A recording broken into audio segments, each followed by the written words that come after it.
Good morning, Lils.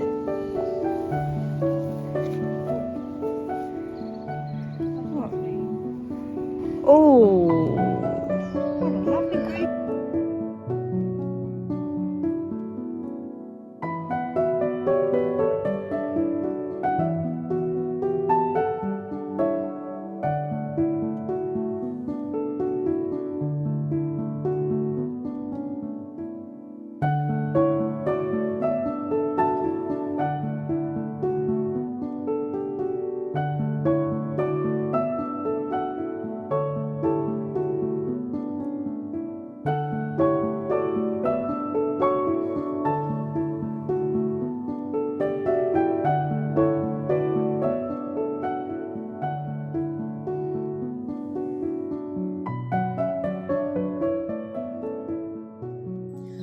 Good morning.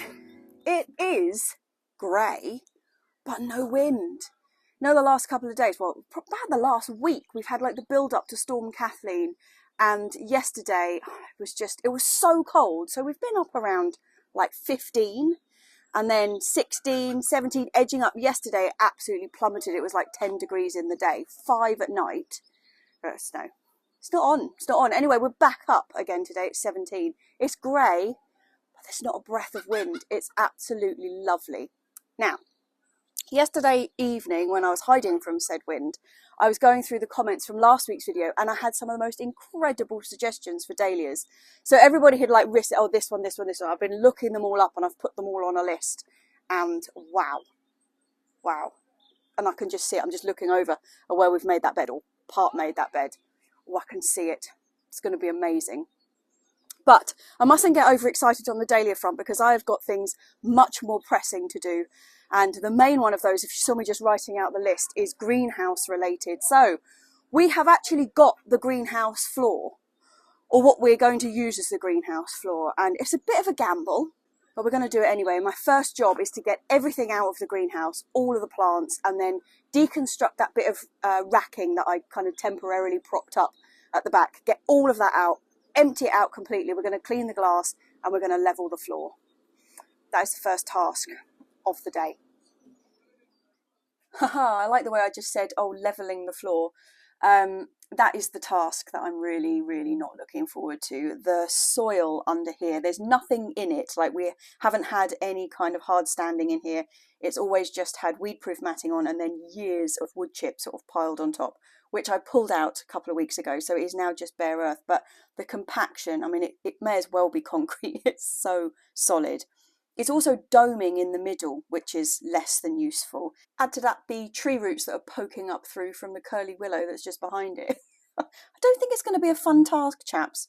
Anyway, really desperately needs doing. The greenhouse itself, though, is in real need of a bit of love. The last couple of years, we have not used it to its full potential at all. Soon as we got the polytunnel up and running, this kind of came second fiddle, and it shouldn't have. It's quite a different growing environment and it needs to be appreciated for what it is. Anyway, this is its year. The glass itself has been covered with bubble wrap the last couple of years and is in desperate need of a wash. So yeah, new floor, give it a good old scrub, get rid of the moss. Yeah, it's all encrusted. It's going to be gorgeous.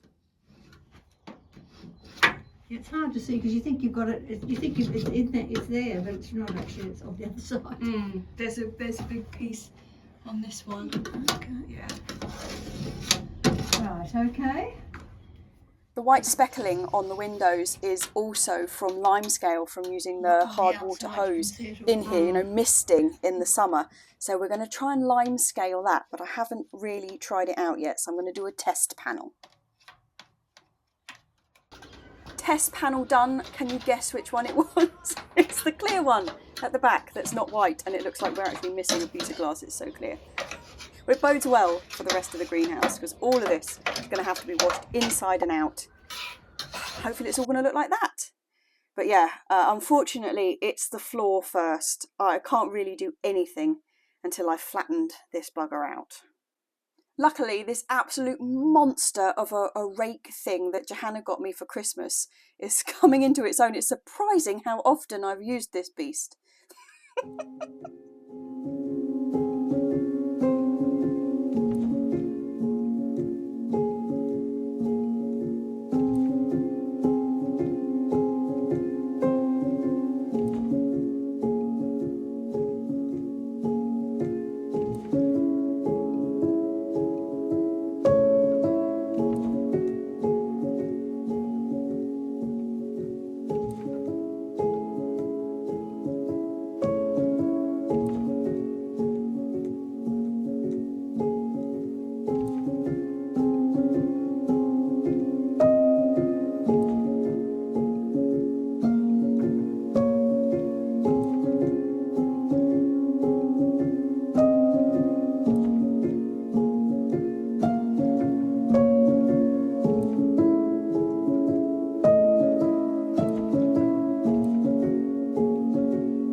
have a really quite reasonably flat floor, chaps. I'm pretty pleased with that. Next thing is vicaling the inside of the greenhouse. So we've got this kind of white bloom on the inside of the greenhouse, which is limescale. Each year, we generally wash the inside and the outside of the greenhouse, you know, with the hose and a squeegee and a bit of soap. And for the outside, that works perfectly well because it's really just watermarks and dust and algae growing on the outside of the greenhouse. The problem with the inside is where the marks are coming from is us misting with the hose. So whereas the polytunnel is actually quite a humid space, the greenhouse is really dry heat. And so we tend to put the hose on like a mister and just kind of spray around and spray the floor and spray the glass to try and cool it down a bit and to up the humidity. Well, our water here is really super hard. So in a hot greenhouse, when you're just spraying the glass with the hose, you're basically just coating the inside of it with a very fine shell of limescale. And it's amazing how even just the tiniest amount of bloom on the glass can really reduce the amount of light getting through to the plants. So yeah, I'm super excited about having a crystal clear greenhouse for the first time in absolutely ages. So we just give this a quick rinse down and then we're ready to start laying the floor, chaps. So instead of weed-proof matting, which is what we were going to put down underneath the floor, we decided to use these Proplex sheets, which are very, very fine corrugated black plastic, generally used to protect floors when you're kind of having works done or painting and decorating and that kind of thing. It's super flexible, it's really cheap, it's easy to cut, and it will give a much tidier edge to the floor than the weed-proof matting would have. Either type of weed-proof matting actually, either the woven one which tends to shred at the edges or the feltish type one, but then you have to fold them over and really pin them down carefully at the edges, whereas this will just lay there and sit flat and look neat and tidy and lovely. Excuse sweaty hot face, but it's quite hot in that greenhouse even though the sun's not out, which I'm incredibly thankful for because I would be dying, but it's pretty hot.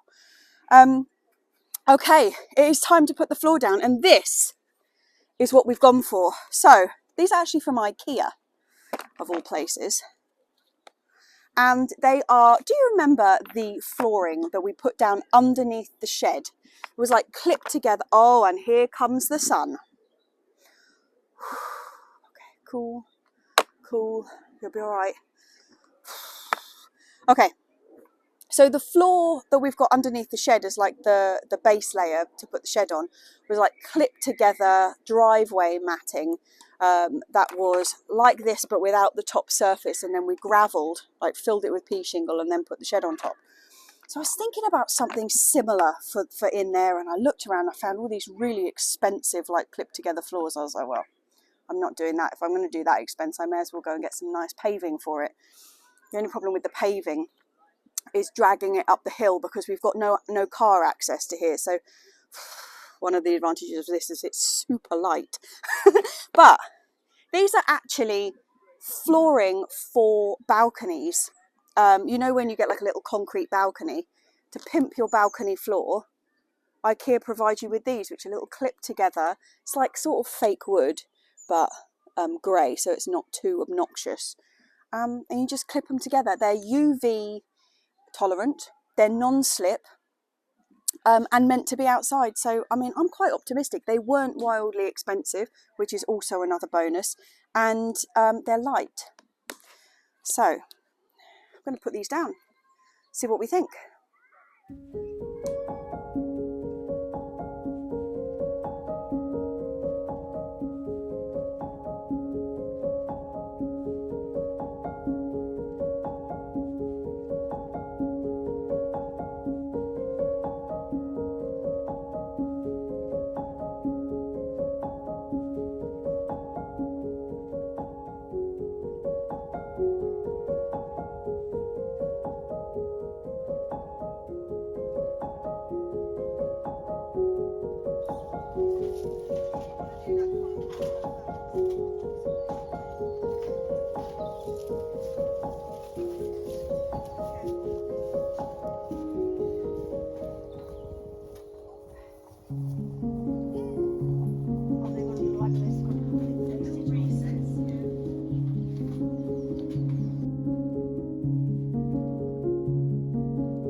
happy and you know it, clap your hands.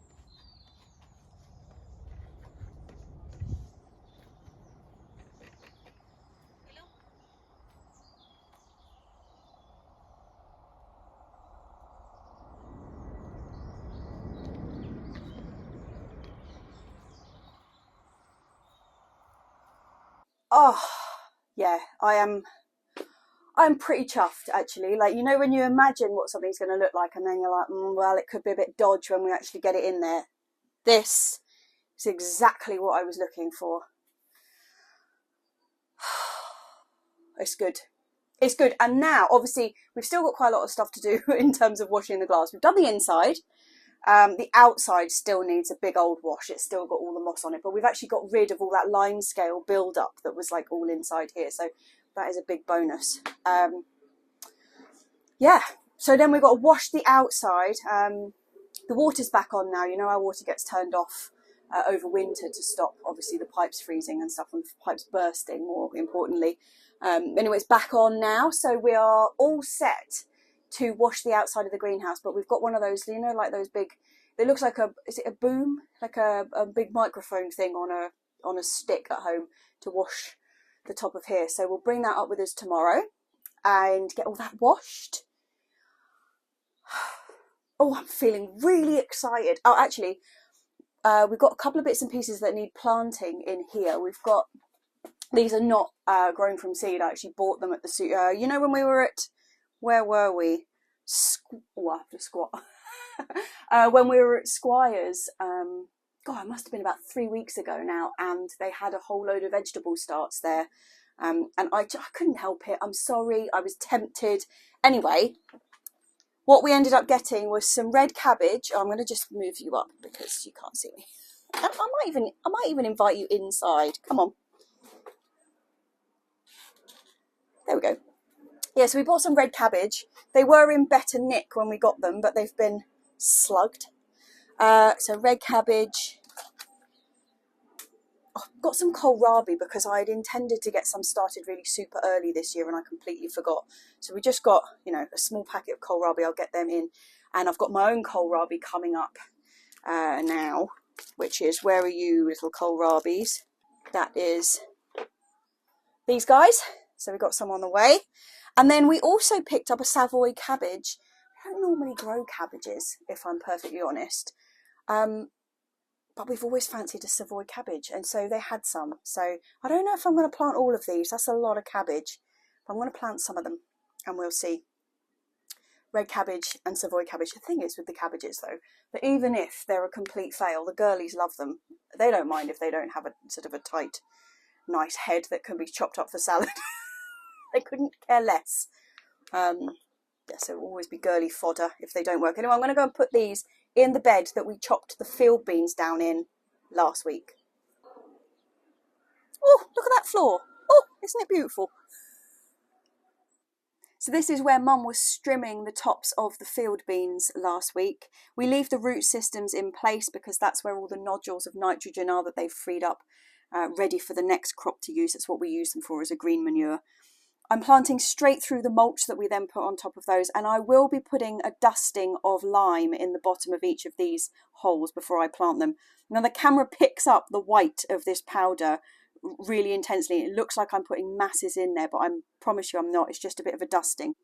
And that is to help with clubroot. These varieties are obviously ones that I haven't selected from seed, and none of them are clubroot resistant. Because we have such a big problem with clubroot, really can't be planting brassicas without a dosing of lime.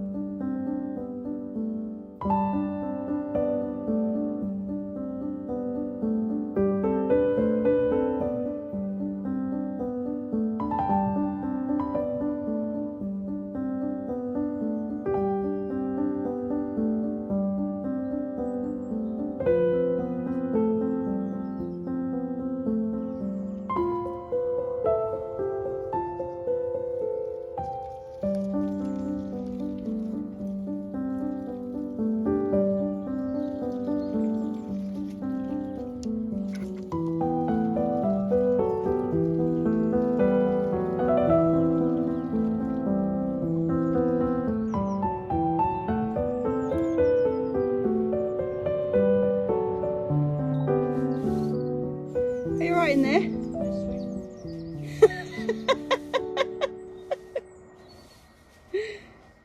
She's getting greenhouse proud. Girlies, she is, isn't she? She's sweeping in the greenhouse, girlies. I know, and you're watching very intently. Yes. Right, I have got some dahlias to plant, girly whirly woos. I have.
So the dahlias are making their way into the new designated dahlia bed.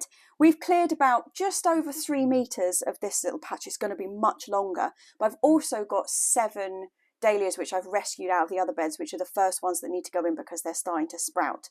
And I'm doing them in 2 rows, so sort of a back row and a front row, so I can stagger them. These are all quite big plants, so I don't want to plant them too close together. They're all tall dahlias for cutting. The bed itself is about 70 centimetres wide though, so I've got plenty of space. And because all of these ones have come straight out of the ground, obviously I've already got a soil level to plant them to. I'm giving them a bit of Q4, which is like a pelleted slow release fertiliser into their holes. But this bed is going to be perfect for them, I think. It's really open, it's free draining, but we've had a lot of compost on here over the years and it's in full sun. So I'm incredibly optimistic about the dahlia situation for next year.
Lisa, let you out. Come on.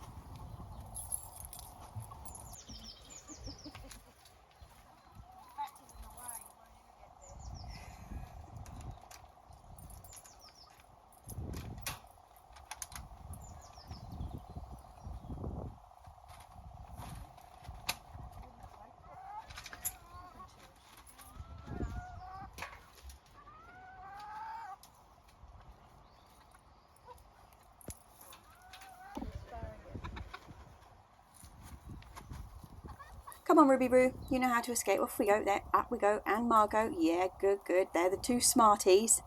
Then we've got Val, who's enthusiastic, but that's about it. But she does normally find her way out. Unfortunately, Florence, on the other hand, is lacking in the brains department, shall we say. She hasn't quite understood how to get out. Even though she watches the others do it, she can't get in and she can't get out. Go on, Val. There we go. Good girl. Florence?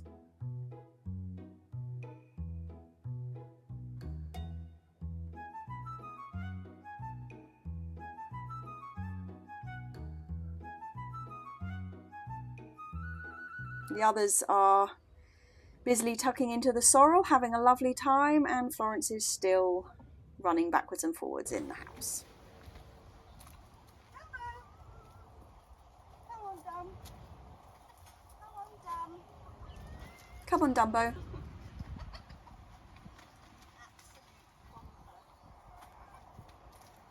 This chicken is daft as a brush. Hey? Yeah.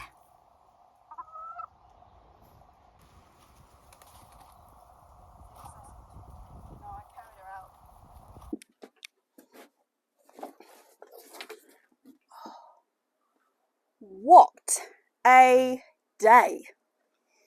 It's like summer. I mean, it's windy, but it's a hot wind. It's more like a hairdryer. Yeah, absolutely gorgeous. Anyway, should we just have one more look at that floor, you know, just to be like, oh, have a look at this. Mum's in there already. Oh yeah, it still looks good.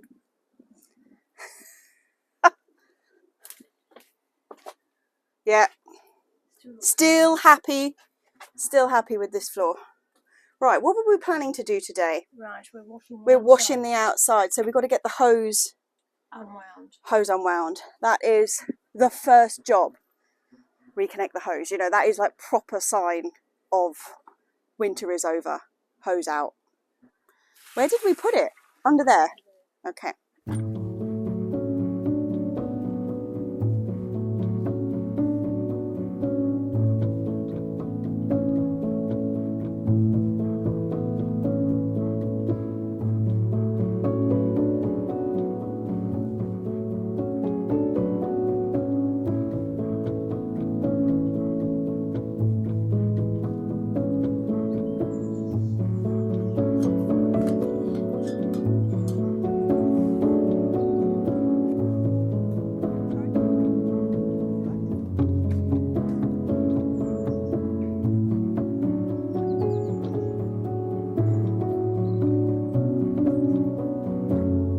Stop.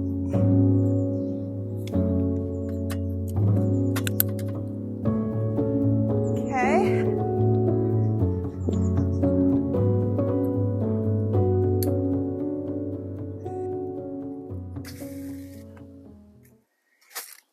I am armed and equipped. This actually isn't the one I was describing yesterday, which is like more of, you know, with a big fluffy head on the top that looks like a microphone. This, I remember, we bought last year as a new, improved, nifty, small version. So yeah, I'm going to get the fairy liquid out, and we're going to get that greenhouse a clean house.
rhubarb. Do you remember? Up in the top bed, I used a couple of those slot together compost bins to make 2 short beds. One of them is the carrot bed, going to remain a carrot bed this year. The other one we put the rhubarb in that we dug out from one of the beds. It was a really sad specimen. It's actually been on this plot for such a long time because it had been right up near the gate. And we kind of rescued it from there, put it in a bed, fed it up. We had like one magnificent year of it. And then from that point, it just really started to steadily decline. And then the last year before we moved it, it looked like it had crown rot. It was in a terrible state. So we put it in that bed just as like a last ditch attempt. Last year it was rubbish. So we made the decision to actually go out and buy a variety of rhubarb. I asked you lot and I had loads of suggestions, but one that came up time and time again was red champagne and pink champagne. Now I couldn't find any pink champagne. I did find red champagne. So we went out and we bought ourselves this ready to go in to the new rhubarb spot. And obviously the old one that was sad has now sprung into life and looks absolutely incredible. And it looks stronger and healthier than it has for years. It must have known it was about to get the boot because it's, this is the rhubarb. It looks great. And so far, I'm on my, 4th rhubarb cake of the season. And this is looking really strong. I mean, I'll take some more of this home today, but we've got some great crowns in here. There's 2 slightly weaker ones. This one at the front doesn't look so great, but yeah, 2 whoppers at the back. Anyway, we've already bought red champagne and I can't bear to see it just languish in this plastic bag. And our idea for where we were going to put it was over between the apricot and the fig. In sort of this space here. So this is the entrance to the plot. Here's the gate. First thing you come to is the bay tree and the fig. Now they're both in those like little round circles that I've cut out of the lawn. Same with the cherry tree and the pear and the mulberry. Got this kind of just cutting a circle straight into the grass, edging it with stone and then having the tree in there. Now that's kind of the fruit situation we've got going on, and rhubarb kind of falls into that category, sort of. And this patch here really is underused space. I mean, it's a bit of a shame because this is where some of our best grass is on the plot. And, you know, in the height of summer, this is quite a good place to come and sit. But the reason that we've kind of had this big space here is because previously when we had to buy the compost or the country natural horse manure that we put on all the beds, we used to have to buy it in really large quantities. So delivery day was like a big day and we'd have to bring in anywhere between 25 and sort of 35 bags, 80-litre bags of horse manure at a time. But thanks to our sister allotment site, which is just like a 5-minute walk from here, very fancy allotment site, they've got a shop and all that kind of stuff. But we can now buy for the same price as getting a huge delivery done. We can now buy them 2 bags, even 1 bag at a time. So this patch was kind of reserved for the rush of bringing in the compost. It's right next to the gate, a bit of an open space, and we could dump it all on here. We don't need to do that anymore. So we've got this kind of open space here, which, I mean, it's nice to sit on, but I can tell you this is probably the first time I've sat here in a year. And I'm really trying to get the grass looking nice at the end so I can do this, but, you know, in the designated zone. But that means that this patch is basically free. And it gives us loads of space still, if I cut a circle out of here enough for rhubarb, loads of space to bring the wheelbarrow through. We just don't need this kind of like dumping space at the front of the plot anymore. So I am thinking that this is where I'm going to cut a circle out of this really nice bit of grass and stick in my red champagne. I think that's what I'm going to do. And I can transplant this grass, you know, I can just go and dump it down there and I can have at least a circle of snaz grass where I want to have the good grass. Might look a bit weird. I'm going to do it anyway. Better go and get a spade.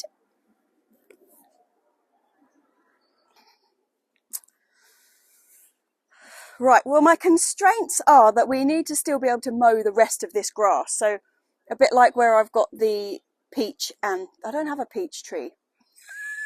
Where I've got the pear and the cherry, that was a bit of a combo, there needs to be sort of a good 60 centimetres so we can get the push mower between them. So that's about my limit on that side, and the same for here.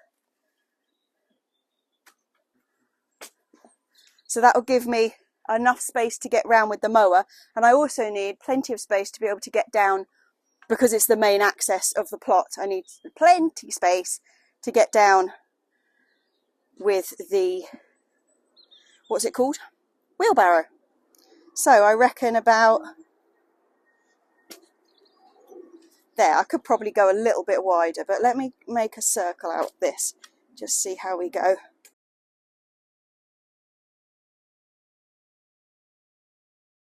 So I might go a little bit wider, because I'm going to edge it with, you know, those little grey bricks we have. Although, thinking about it, I don't know if the grey bricks will be small enough to edge that with. I might have to find something else. Oh, no, they are fine. Perfect.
Right, let's open up this little chap. Red champagne. Oh, it's got growth. I'm sorry you've been in a bag so long, Chapo. For that, we got a bit of summit. Okay, let's get you in there.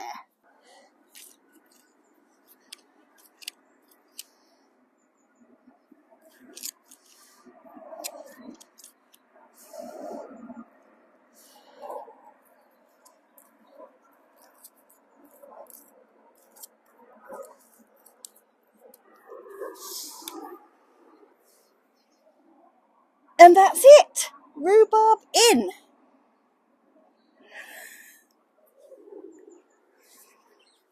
Another item on my to-do list today is to re-sow my parsnips. I don't know if you remember, it was about 3 weeks ago I sowed some in the other end of this bed. You can still see the markers. Well, those parsnips came up. I covered them with plastic initially just to keep the moisture in and everybody else off them, but they started germinating, so I took the plastic off. Big mistake to not replace the plastic with something else. Firstly, Lily decided that it was just the most wonderful rolling area, so she killed off most of the seedlings. And then the chickens decided that this too was prime scratching spot. So we lost all of them. All the little ones that had come up, we lost. I haven't sown these in the same place again because I'm not sure if anything is going to be a late germinator and we will end up getting some at that end of the bed. I just don't know, so I'm going to leave it for a while, just start again, pretend it never happened. And this time I am going to cover them with something that can stay on there a little bit longer than the plastic. Hey, Lily, chickens, this is to keep you off, girlies. It is. It is. Well, while I've been pootling around and sowing things, Mum has been integrating the big chunks of turf that I took out from the rhubarb patch into this area. This is where we want the grass to really be. This is where we want it to be. This is where we want to be able to sit in the grass and have a lovely time and lots of tea and barbecues and things. Anyway, the grass is very poor, but we only moved the 2 raised beds off this area last year, so it's doing pretty well. And we will reseed it, but there's no point letting the grass I dug out from up there go to waste, so just plonking it in. But it's hard work. It is hard work.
I mean, look at that. It's so beautiful. I mean, you could walk down the aisle with that. That is just an absolutely beautiful thing. I've picked most of it now. We'll probably get some more, but not a wild picking like this. But they're getting to that stage where sometimes you have to just pick them, because you can see like these are getting really quite close to the stage of actually opening up, even though the sprouts themselves are not massive. This, as it kind of starts tailing off, they start opening up when the sprouts are much smaller. So I just thought, may as well pick them all, because I'd be really sad if we missed them and it was too late. Oh, I love it. Oh, I love it. I think it's gorgeous. I have had so many questions about what exactly this is. Obviously, I bought it on holiday, and the specific packet that I've got of seed is all in Italian, which is fair dues, you know. And this is the wording that it says on the packet. Okay, I think it's also known as Sbrigatellia. I haven't seen it called that, but I've had a lot of comments from people saying I think it's the same as this. So that is also an option. But what I've done is, in the description underneath the video, when you click on more info, I've put a link to the exact seed packet that this was. It is in Italian, but it's the exact same one. So yeah, I will be ordering more of it, because God, it's so gorgeous. It's just beautiful. It's these little leaves. It's these like little curlies. I'll tell you what, crispy fried. Whoa. They are absolutely delicious. I love them. I absolutely love them. I love them. Yeah, anyway, we've been up here a long time today, as you might be able to tell from my slightly demented demeanour. What time is it now? It's 10 to 6. What a beautiful day. We've got one more nice day ahead of us, and then the weather takes a bit of a dive. Not cold dive, but just like rainy dive. I feel fantastic. I love it. It's amazing. I know there's a lot said about gardening for mental health, and sometimes it can actually get a bit cliched, you know, but nah, it's real, isn't it? Just get out in the garden and everything's better. Everything's better. I mean, obviously when you come up and the badgers have ripped out your beetroot, and there's sort of a dead rat strewn that Lily has kindly left, and Lily has rolled all over your parsnip seedlings. I mean, there are times when it's not the best. But then there's times like this, when you walk home with a beautiful bunch of magnificence and you've spent the whole day up here, you've washed your greenhouse, you've got an exceptionally snaz new floor.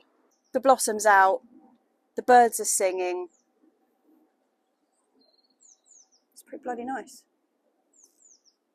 It's pretty bloody nice. Actually, I'm just standing here having a right old natter to you, waxing lyrical about gardening and minestra and birds tweeting, and then can you see up in the top corner? Oh, I can't point that way, up there. Just working away, still planting the turf. Are you all right, Mum?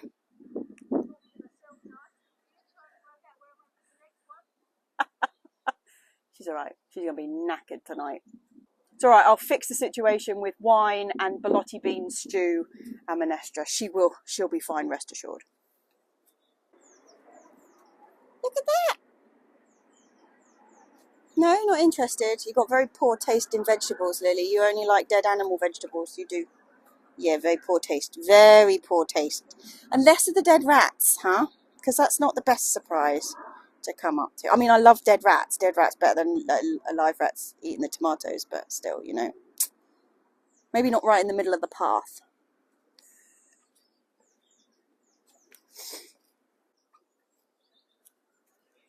Jesus, you've nearly got it all in.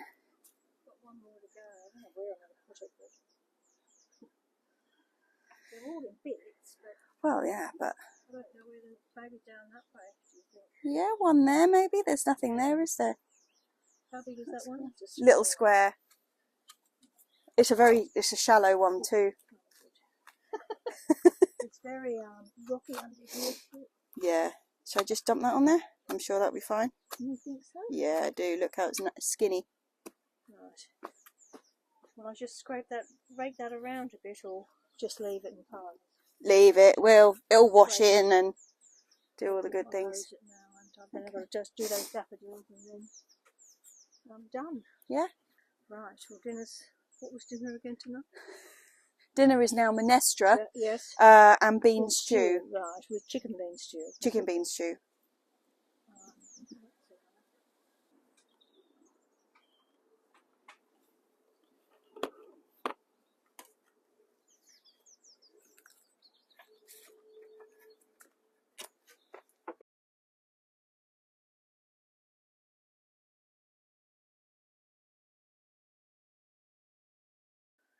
Look how enormous she's got. Look at the size of her. Still beautiful. Still beautiful. Yeah, but she's now, oh sorry, I'm covering the microphone. She's now an enormous wild beast. How are you getting down? None of that little sitting quietly on my shoulder business. Hey, bub! Yeah, she's off to destroy some seedlings for me, which seems to be her main occupation at the moment. Do you want to get down? Yeah. Come on. Yeah, but just before I put her down, look at the size. Look at the size. Look at her beautiful face. Look at the screen like this. Here, over here. What's that? You beautiful girl. You beautiful girlie. You beautiful girl. She's actually a complete tearaway. There's only two modes. There is action stations, climbing up everything, getting into the bin, leaping over the back of the sofa, up the curtains, you know, all that kind of thing. Or there's completely conked out and fast asleep. That is the two modes. Anyway, cheers. This has been another incredibly long video, and I have cut so much out of the last 2 weeks. Like the week before last, I shunted a load of stuff over to the following week because I was like, this video is getting like ridiculously long and nobody wants to sit there for an hour. So I was like, okay, well, I'll shunt it forward. Well, then I recorded too much this time. It was like 4 hours of footage. It's just ridiculous. I need to get a grip on this. I'm getting overexcited because it's spring and it's suddenly like, we've got so much to do and it's really exciting. Hey, Bubba. Yeah, don't knock my wine glass over though, darling. Go down. Woo. Yeah, the leaping, so impressive. I'm so amazed by how, like, obviously they're going to grow. But it's more like how confident she is. She knows where everything is in the house, and oh, it's just so sweet. It's so sweet. What are you doing? Yeah, so what did I have to do? One of the things I had to do this week was to list out the people who got the Easter egg hunt right last week. I didn't get around to doing it, so I'm just going to get my list. Okay, here we go. These are the people who won the Easter egg challenge. We have got Sarah Monker, Lorraine Dodd, Cloud9 Allotment. Please don't step on the keyboard, sweetheart. Zenza10, Sarah Lottie 94, no. Everything's made more difficult with a kitten. Sharon McLaughlin, Julie White, Joanne Anthony, Sezzy Cool Cat, Crochet Mama, Bexy Boo, Little Green Shed Allotment, Sandra McClintock, Linda Foster, Jenny Wren's Life, and Slovy. Now, Slovy's surname, I think, is Ludvigsdottir. But there we go. There's no prize, I'm afraid. It's just the joy of having been enormously successful at spotting all the letters. Please don't rip that apart. What on earth is that? It's one of those chew treats. She'd found it on my desk. Oh, I've just noticed that I've got some sort of weird thing going on here. God, I noticed some weird stuff when I was doing the editing, I can tell you. Oh, it seems like yesterday I only had eyeliner on one eye, so I apologise for that. I wasn't trying to be sort of Clockwork Orange or anything. I don't know what happened. Maybe I just rubbed it all off one eye. Who knows?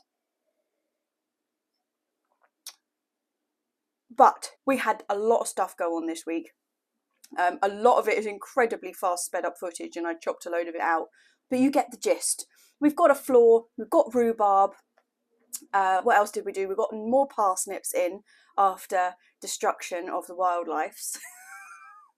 And next week is going to be back to sowing again. Next week we've got pumpkins, courgettes, squash, beans, all of that stuff starting to go in. Oh, it's beautiful. We've got 2 days of cold weather, and luckily I'm busy for those 2 days. And so I will see you in the sunshine next week.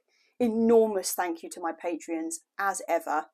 I've been looking at your stuff as I've been editing today, like ding, ding, ding on Discord, like all these great things popping up, and I'm like, well, I'm trying to concentrate on what I'm doing. You provide excellent distraction. Yeah, so they're the names you see at the end of the video. They're the people who keep this vlog running week in, week out. And yeah, cheers to everybody. It's definitely moving forward now. Hey, Pussycat, are you going to come and do cheers? Yeah. Come on, Pussy. Gorgeousness. Okay, put your tail in the right spot. There we go. Are you ready? Are you ready? Cheers. Little Pussycat. Mwah. Go on, Strugs. Go on, Strugs. Off you go. Going somewhere? No? Got nothing else you need to destroy?